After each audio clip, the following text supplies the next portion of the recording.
ورحمۃ اللہ وبرکاتہ۔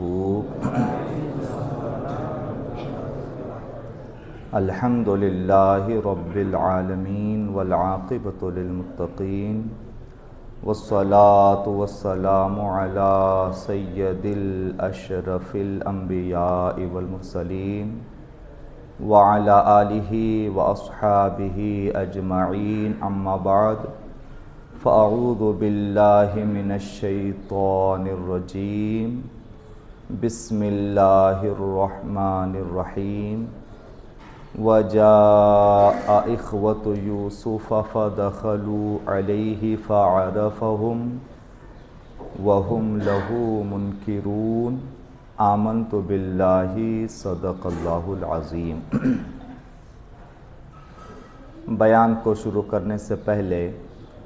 حصول برکت کے لیے اور حصول اخلاص و محبت کے لیے آئیے ہم اور آپ سب مل کر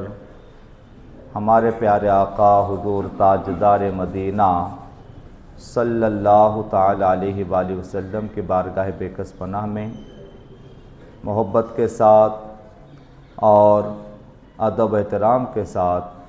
درود شریف کا ہدیہ پیش فرمائیں۔ اللہم صلی علی سیدنا و مولانا محمد وعلی آل سیدنا و مولانا محمد وبارک وسلم، صلاۃ و سلام علیک یا سیدی یا رسول اللہ صلی اللہ تعالی علیہ وآلہ وسلم۔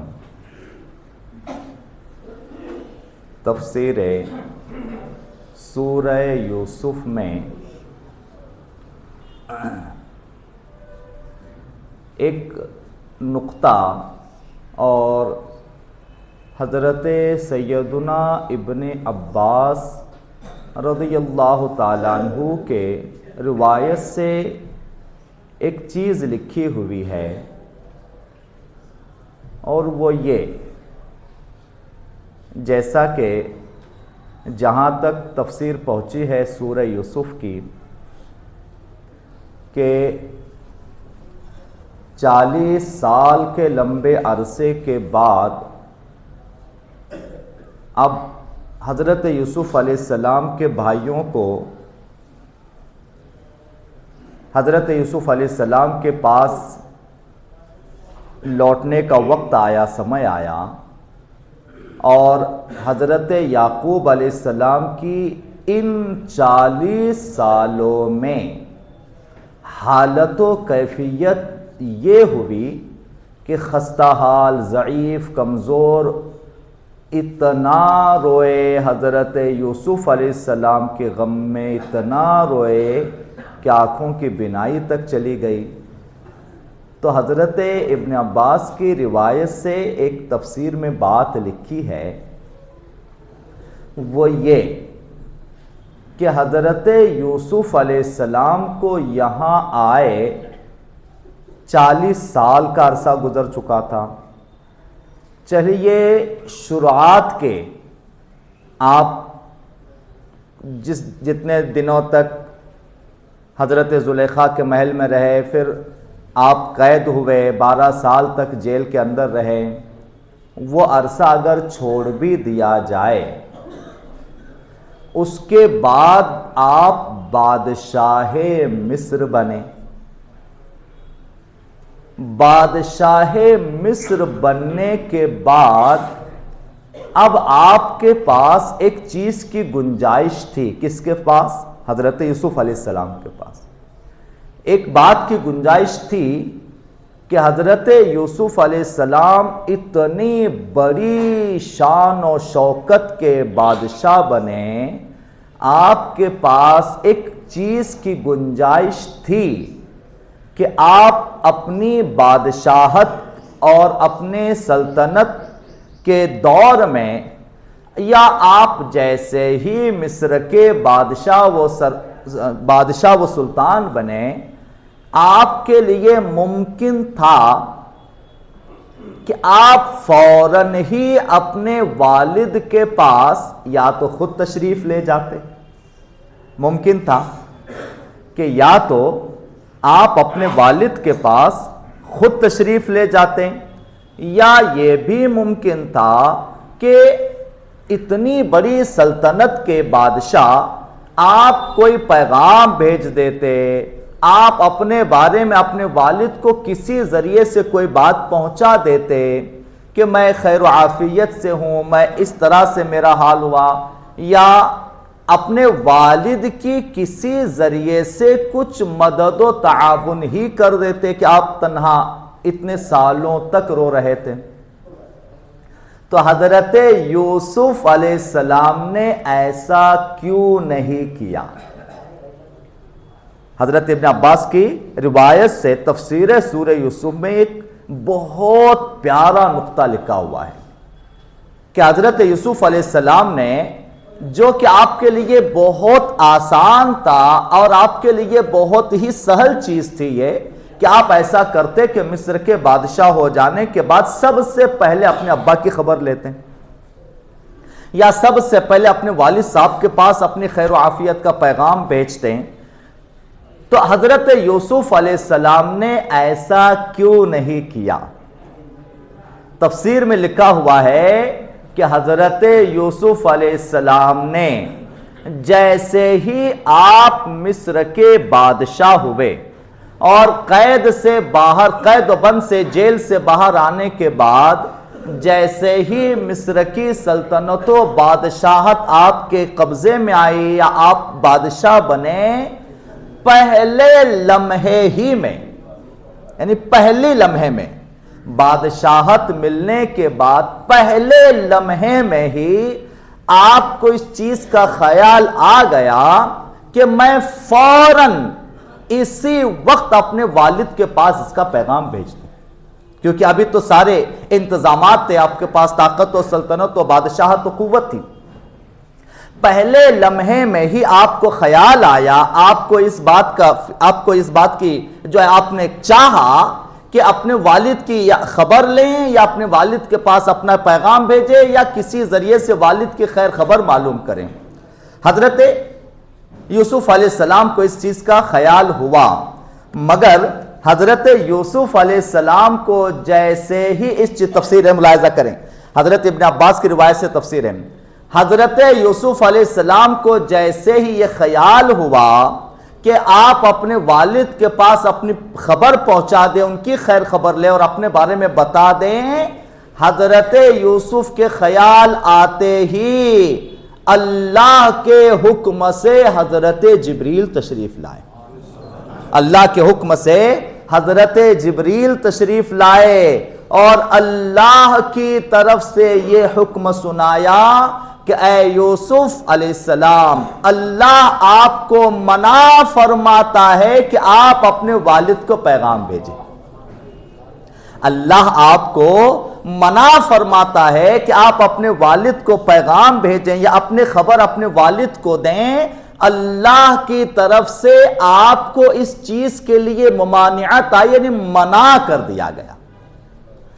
اب اس کے پہلی چیز تو یہ کہ حضرت یعقوب علیہ السلام کے لیے اللہ تعالیٰ نے آزمائش لکھی تھی، جسے اللہ کے حکم سے جب تک اللہ چاہے تب تک کے لیے پورا ہونا لازم تھا، پہلی چیز یہ۔ اور دوسری وجہ یہ لکھی ہے کہ حضرت یوسف کو اس چیز کے لیے کیوں اللہ کی طرف سے منع کیا گیا، یہ اللہ کی حکمت ہے، اللہ ہی جانے، یہ اللہ کی حکمت ہے، اللہ ہی جانے کہ اللہ تعالیٰ نے حضرت یوسف علیہ السلام کو کیوں منع فرمایا کہ اپنے بارے میں اپنے والد تک خبر نہ پہنچانا۔ القصہ 40 سال گزرے اور اب وہ وقت آیا کہ آپ کے 10 بھائی بحیثیت غلام اور بحیثیت محتاج و فقیر بن کر حضرت یوسف علیہ السلام کے پاس آنے کے حالات اللہ کی حکمت و قدرت سے تیار ہوئے اور آنے کی تیاری۔ ابا جان سے اجازت لی، والد صاحب نے بہت سارے آداب سکھائے، والد صاحب نے بہت ساری آپ کو نصیحتیں کی کہ جب جانا تو ایسے جانا، اس طرح سے جانا، یہ کرنا وہ کرنا، یہاں تک کہ دربار کے بھی آداب سکھائے۔ حضرت یعقوب علیہ السلام نے اپنے ان 10 کو دربار کے بھی آداب سکھائیں کہ دربار میں جاؤ تو بادشاہ جتنا پوچھے اتنا ہی جواب دو، اپنی طرف سے بات نہ کرنا۔ اور جب دربار میں جاؤ تو اپنی نظر یا اپنی توجہ کو صرف بادشاہ کی طرف رکھنا اور بادشاہ سے توجہ ہٹا کر دوسری طرف اپنی توجہ نہ کرنا۔ اتنے آداب سکھائیں اور سکھا کر حضرت یعقوب علیہ السلام نے 10 کو روانہ کیا۔ ایک کو اپنے پاس رکھ لیا جو حضرت یوسف علیہ السلام کے سگے بھائی تھے، جن کا نام بنیامین تھا، اپنے پاس رکھ لیا اور 10 کو روانہ فرما دیا۔ مگر اناج لانے کے لیے بھائیوں سے، ان بیٹوں سے کہا کہ جا رہے ہو 10، وہ بادشاہ ایک کے بدلے میں ایک کے ماپ کا ہی اناج دیتا ہے، مگر ایک اونٹ اور زیادہ لے جاؤ اور یہ کہنا کہ ہمارا ایک بھائی بھی ہے اور اس کے حصے کا بھی اناج دینے کی درخواست کرنا اور اس اونٹ پر اس کا اناج لاد کے جو ہے لے آنا۔ اور یہ بھی روایت ہے کہ بیٹوں نے کچھ رقم، جیسا کہ وہ جانتے تھے کہ بادشاہ ہے اور وہ کچھ رقم لے کر ہی اناج دیتا ہے، تو بیٹوں نے اپنے ذریعے سے اپنے طور سے کچھ رقم بھی جمع کر لی تھی کہ جائیں گے تو ظاہر سی باتیں ان کے پاس سے اپنے جو رقم ہے دے کر پھر ان کے پاس سے اناج کو مول لیں گے۔ تو اب یہ قافلہ جانب مصر روانہ ہوا۔ اچھا، تفسیروں میں لکھا ہوا ہے کہ حضرت یعقوب علیہ السلام تھے کنعان، یعنی حضرت یعقوب علیہ السلام کے گاؤں کا نام کنعان، یاد رکھیں آپ، اور کنعان سے یہ قافلہ مصر کے طرف آ رہا تھا۔ اور کتابوں میں جو تفسیروں میں لکھا ہے کہ کنعان یہ کہاں کا گاؤں ہے، کنعان کہاں ہے؟ مصر تو ظاہر سی بات ہے آج بھی مصر کا نام مصر ہی ہے اور آج بھی اس کا نام بدلا نہیں ہے، مگر کنعان آج نقشے پہ کہیں نہیں ملتا۔ کنعان نام کا گاؤں آج نقشے پہ کہیں، دنیا کے نقشے پہ کہیں نظر نہیں آتا۔ تو آخر یہ گاؤں جہاں حضرت یعقوب علیہ السلام تھے یا جہاں سے یہ قافلہ چلا تھا، جہاں سے حضرت یوسف علیہ السلام کو نکالا گیا تھا، جہاں ظلم سے آپ کو جو ہے بھائیوں نے آپ کو ستایا تھا، یہ کنعان کہاں ہے؟ تو تفسیروں میں لکھا ہوا ہے اس وقت جو ملک شام ہے، کنعان ملک شام ہی کا ایک گاؤں تھا۔ لہذا اب یہ قافلہ کنعان سے جانب مصر روانہ ہوا، 10 بھائی، 11 اونٹ اور کچھ رقم، کچھ نقدی اور کچھ چھوٹے سے تحفے لے کر اناج لینے کے لیے یہ قافلہ مصر کی جانب روانہ ہوا۔ اور حضرت یوسف علیہ السلام کا، اب یہ چونکہ مصر بھائی آنے لگے، حضرت یوسف علیہ السلام کے دربار میں آپ نے ایک اصول بنایا تھا، اور اصول یہ بنایا تھا کہ لوگ جوک در جوک غلہ لینے کے لیے، اناج لینے کے لیے ہر طرف سے 4 سمت سے لوگ آ رہے تھے۔ حضرت یوسف علیہ السلام کے پاس اناج لینے کے لیے 4 سمت سے لوگ جو ہے جمع ہوتے تھے، آتے تھے۔ تو آپ نے ایک اصول بنا رکھا تھا، اور آپ نے اصول یہ بنایا تھا کہ جب بھی کوئی غلہ لینے کے لیے آئے تو دربانوں سے یہ آپ نے حکم دے رکھا تھا، دربان جو ہوتے ہیں سپاہی دربان، آپ نے انہیں یہ حکم دے رکھا تھا آنے والوں کو فلاں جگہ ٹھہرنے کے لیے، رکنے کے لیے کہ انتظام تھا کہ جو مسافر آئیں گے فلاں جگہ ایک ان کا انتظام تھا کہ وہاں رکیں گے۔ وہاں ٹھہرنے کے بعد اپنے بارے میں ساری تفصیلات لکھیں گے، یعنی ہم کون ہیں، کہاں سے آئے ہیں، کس گاؤں سے آئے ہیں اور حالات کیا ہے، سارے چٹھی پہ تفصیلات لکھیں گے، اور وہ خط اور وہ تفصیلات حضرت یوسف علیہ السلام کے پاس پہنچے گی، اور حضرت یوسف علیہ السلام اس پر غور کریں گے، اور غور فرمانے کے بعد اکثر و بیشتر ایسے ہوتا حضرت یوسف علیہ السلام خود تشریف نہیں لاتے، حضرت یوسف علیہ السلام خود تشریف نہیں لاتے، اپنے دربانوں کو، سپاہیوں کو اور جو خزانچی ہوتے تھے ان کو حکم دیا کرتے تھے کہ یہ فلاں ان کو جو ہے ان کا غلہ دے دیا جائے، حکم نافذ فرما دیا کرتے تھے۔ مگر آپ نے اصول بنا رکھا تھا، اور تفسیر میں لکھا ہوا ہے کہ آپ نے یہ اصول بنایا بھی اس لیے تھا کہ تفصیل لکھنی آنے والے کے بارے میں،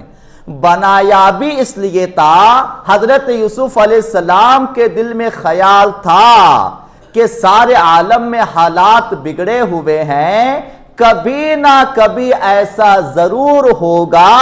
کہ میرے بھائی غلہ لینے کے لیے ضرور آئیں گے۔ آپ کے دل میں خیال تھا کہ ضرور غلہ لینے کے لیے میرے پاس آئیں گے، لہذا اصول بنا ہوا تھا۔ اب یہ 10 بھائیوں کا قافلہ حضرت یوسف علیہ السلام مصر میں پہنچا، دستور کے مطابق جہاں مسافروں کو ٹھہرنے کا انتظام تھا وہاں ٹھہرایا گیا، رکایا گیا، اور رکانے کے بعد اسی کے مطابق دربار نے سب سے جو ہے تفصیلات لینے شروع کر دیے۔ 10 سے بھی کہا کہ آپ اپنی تفصیل ایک کاغذ جو ہے ایک لکھ دیجئے اپنی تفصیل کو خط پر، تاکہ بادشاہ کے پاس آپ کی تفصیل کو پہنچا دیا جائے۔ لکھا گیا کہ گاؤں کا نام کنعان سے آئے ہیں، یہ نام ہے، اور اس طرح سے ہماری حالت بہت مشکل ہے، بھوک اور پیاس سے تڑپ رہے ہیں، شدت ہے، بے بسی بے کسی ساری لکھ دی گئی۔ اور اب یہ پیغام حضرت یوسف علیہ السلام کے پاس پہنچا۔ اب یہ پیغام حضرت یوسف علیہ السلام کے پاس پہنچا۔ حضرت یوسف علیہ السلام کے پاس جب یہ پیغام پہنچا، آپ نے سر فہرست یعنی خط میں سب سے اوپر جو لکھا ہوا تھا گاؤں کا نام کنعان، 40 سال کے بعد جب آپ نے اوپر لکھا ہوا اپنے گاؤں کا نام دیکھا، نام دیکھتے ہی سمجھ گئے سالوں سے جس لمحے کا انتظار تھا وہ لمحہ آ چکا ہے۔ سالوں سے جس لمحے کا انتظار تھا وہ لمحہ آ چکا ہے۔ ساری تفصیلات کو پڑھا اور لکھا ہے تفسیر میں، جیسے ہی خط ہاتھ میں آیا، نام گاؤں کا نام اوپر لکھا ہوا، 10 کے نام نیچے لکھے ہوئے، اور بے کسی اور بے بسی لکھی ہوئی، بھوک و پیاس کی شدت کے حالات لکھے ہوئے ہیں، حضرت یوسف علیہ السلام بے ساختہ رو پڑے۔ حضرت یوسف علیہ السلام بے ساختہ رو پڑے۔ خط پڑھ کر وزیر نے پوچھا، عالی جا حضور آپ روتے کیوں ہیں؟ عالی جا حضور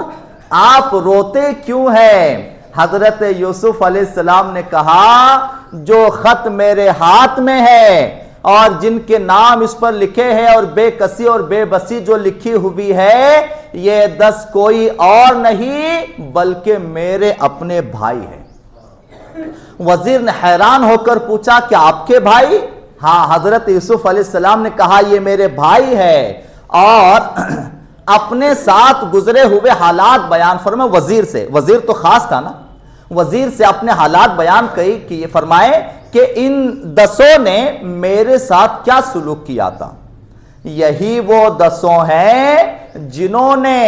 بڑی بے دردی کے ساتھ مجھے زمین پر پٹخ دیا تھا،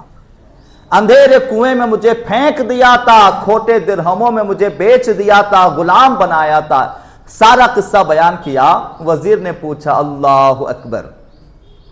وزیر نے پوچھا، عالی جا حضور اب یہ بے بس اور بے کس ہو کر اور لاچار و بے گھر ہو کر آپ کے پاس پہنچے، اب آپ ان کے ساتھ کیا سلوک کریں گے؟ طاقت و قوت کی کوئی کمی نہیں، بادشاہ و سپاہ کی کوئی کمی نہیں، اور حکومت و سلطنت کی کوئی کمی نہیں، نہ سرمایہ و دولت کی کوئی کمی ہے، سارے آلات و آسائش موجود، اور آنے والے ظالم 10 یہ بے گھر اور بے بس و لاچار ہو کر آپ کے پاس آئے۔ وزیر نے پوچھا، عالی جا حضور اب آپ ان کے ساتھ کیا سلوک کریں گے؟ حضرت یوسف علیہ السلام نے جواب دیا، آج میں ان کے ساتھ وہی سلوک کروں گا جو ایک بھائی کے ساتھ کرتا ہے۔ آج میں ان کے ساتھ وہی سلوک کروں گا جو ایک بھائی کے ساتھ کرتا ہے۔ فوراً حکم آپ نے نافذ فرمایا، سب سے اول یہ جو 10 حضرات ہیں ان کی مہمان نوازی میں کوئی کمی نہ ہو، ان کی مہمان نوازی میں کوئی کمی نہ ہو اور ان کو کسی طرح کی کوئی زنج و غم و تکلیف نہ ہونے پائے، لہٰذا ان کی مہمان نوازی بہتر اچھے طریقے سے کی جائے، پہلا فرمان۔ اور دوسرا فرمان آپ نے یہ فرمایا کہ ان 10 کے لیے اناج تو آپ ایسے خزانچی کو آپ اپنے لکھ دیا کرتے تھے، حکم کے دے دیا جائے، آپ نے فرمایا نہیں، ان 10 کو اناج میں خود اپنے ہاتھوں سے اپنے غلے سے بھر کر دوں گا۔ لہٰذا آپ نے حکم نافذ فرمایا، انتظامات آپ کے لیے، آپ نے انتظامات فرمائے 10 کے لیے کھانے پینے کا، مہمان نوازی کا انتظام، اور پھر آپ نے دربار سجایا۔ اللہ اکبر! حضرت یوسف علیہ السلام نے دربار سجایا، اور دربار سجا کر آج دربار کی رونق زیادہ ہی دوبالا تھی۔ آج دربار کی رونق کچھ زیادہ ہی دوبالا تھی، اور دربار سجا کر پھر حکم بھیجا کہ اب ان 10 کو ہمارے دربار میں لایا جائے۔ حضرت یوسف علیہ السلام چونکہ دربار میں لانے کا حکم دیا، اور حضرت یوسف علیہ السلام نے اپنے چہرے پر نقاب ڈال دیا اور اپنے چہرے کو چھپا لیا حضرت یوسف علیہ السلام نے، اور اکثر ویسے بھی حضرت یوسف علیہ السلام کے حسن و جمال کا عالم یہ تھا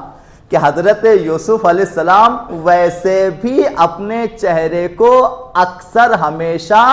نقاب سے ڈھک کر ہی رکھتے تھے، ورنہ اگر حضرت یوسف بے پردہ ہوتے تو پھر رعایا اور عوام کو ہوش کہاں ہوتا؟ رعایا اور عوام ہوش میں کہاں رہتی؟ تو حضرت یوسف علیہ السلام تو ہمیشہ اپنے چہرے پر نقاب یا پردے میں ہی رہا کرتے تھے۔ اب دربار سجایا گیا، حضرت یوسف علیہ السلام شاہی دربار میں تشریف فرما ہوئے، اور حکم بھیجا کہ ان 10 کو جو ہے بلایا جائے، لایا جائے۔ اب 10 بھائی حضرت یوسف علیہ السلام کے دربار میں پہنچے، شان و شوکت کو دیکھا کہ کیا عالی شان دربار ہے۔ ایسا عالی شان دربار 10 نے اپنی زندگی میں کبھی بھی نہیں دیکھا تھا۔ ایسا شان و شوکت والا دربار دیکھا، عالی شان تخت ہے، بادشاہ عزتوں اور عظمت کے ساتھ اس پہ بیٹھے ہوئے ہیں، اور سارے دربان آس پاس میں اور ارد و گرد ادب و لحاظ کے ساتھ کھڑے ہیں۔ 10 کو بلایا گیا۔ ظاہر سی باتیں، قرآن مجید کی جو آیت کریمہ ہم نے تلاوت کی سورہ یوسف میں، وَجَاءَ إِخْوَةُ يُوسُفَ فَدَخَلُوا عَلَيْهِ فَعَرَفَهُمْ وَهُمْ لَهُ مُنْكِرُونَ، کہ جب قرآن میں اللہ تعالیٰ نے اس بات کو اس طرح سے ارشاد فرمایا ہے کہ جب وہ داخل ہوئے، کون؟ حضرت یوسف علیہ السلام، یہ 10 بھائی جب دربار میں داخل ہوئے تو حضرت یوسف علیہ السلام نے انہیں دیکھ کر پہچان لیا، فَعَرَفَهُمْ، حالانکہ 40 سال بعد، ظاہر سی بات پہچان لیا، وَهُمْ لَهُ مُنْكِرُونَ، مگر 10 میں سے کسی نے بھی حضرت یوسف علیہ السلام کو نہیں پہچانا۔ پہچانتے بھی کیسے؟ چہرے پہ بھی نقاب۔ اور دوسری چیز، حضرت یوسف، تفسیر میں لکھا ہوا ہے کہ 10 کا حضرت یوسف علیہ السلام کو پہچاننے کا سوال ہی پیدا نہیں ہوتا۔ کیوں؟ کیونکہ وہ تو 40 سالوں کے اس لمبے عرصے میں گمان کر چکے تھے، اپنا خیال بنا چکے تھے، یہ سوچ چکے تھے کہ حضرت یوسف تو کب کے مر چکے ہوں گے، گمان کر چکے تھے کہ حضرت یوسف تو کب کے مر چکے ہوں گے، وہ تو جو دنیا سے رخصت ہو چکے ہوں گے، لہٰذا ان کے زندہ ہونے کے بارے میں بھی انہیں کسی طرح کا کوئی گمان نہ تھا 10 کو، اور حضرت یوسف علیہ السلام کو وہ تو مر چکا یہ سمجھ رہے تھے۔ اسی طرح سے دوسری چیز کہ جس حالت و کیفیت میں انہوں نے حضرت یوسف علیہ السلام کو چھوڑا تھا، زندہ بچنے کی گنجائشیں بھی نہیں تھے، مگر یہ تو رب کی شان ہے نا، یہ تو رب کی شان ہے نا۔ رب کی شان یہ کہ اگر چاہے تو ذرے کو آفتاب بنا دے، رب کی شان یہ کہ اگر چاہے تو ذرے کو آفتاب بنا دے، اور کسی گمنام کو سارے عالم کا بادشاہ بنا دے۔ یہ ہمارے لیے یا انسان کی سوچ و فطرت و فکر کے لیے یہ چیز محال مشکل ہے، مگر رب کے لیے کوئی چیز مشکل و ناممکن نہیں ہے۔ رب چاہے تو کیا نہیں ہوتا۔ لہذا ان کی سوچ میں اگرچہ حضرت یوسف علیہ السلام کا چہرہ کھلا بھی ہوتا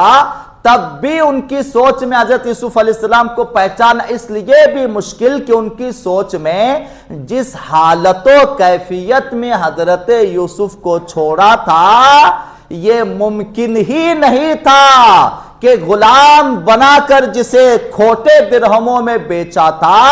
آج وہ مصر کا اتنا بڑا بادشاہ ہو جائے گا. یہ تو ان کے ذہن و گمان کے باہر کی بات تھی. لہذا وَهُمْ لَهُ مُنْكِرُونَ انہوں نے حضرت یوسف علیہ السلام کو ہرگز نہیں پہچانا مگر حضرت یوسف علیہ السلام نے انہیں پہچان لیا. فَعَرَفَهُمْ قرآن میں ہے پہچان لیا. گھڑی اجازت نہیں دے رہی ہے لہذا اس کے آگے کی جو گفتگو ہے انشاءاللہ آگے اس کو آئندہ جمعہ آگے بڑھایا جائے گا. اللہ تعالی ہمیں اللہ کی فیصلوں پر راضی رہنے کی توفیق عطا فرمائے اور اللہ کی قدرت پر یقین کامل رکھنے کی اللہ ہمیں توفیق عطا فرمائے اور اللہ تعالی ہمیں ہمیشہ اللہ پر بھروسہ قائم رکھنے کی توفیق عطا فرمائے. وآخر دعوانا ان الحمدللہ رب العالمین.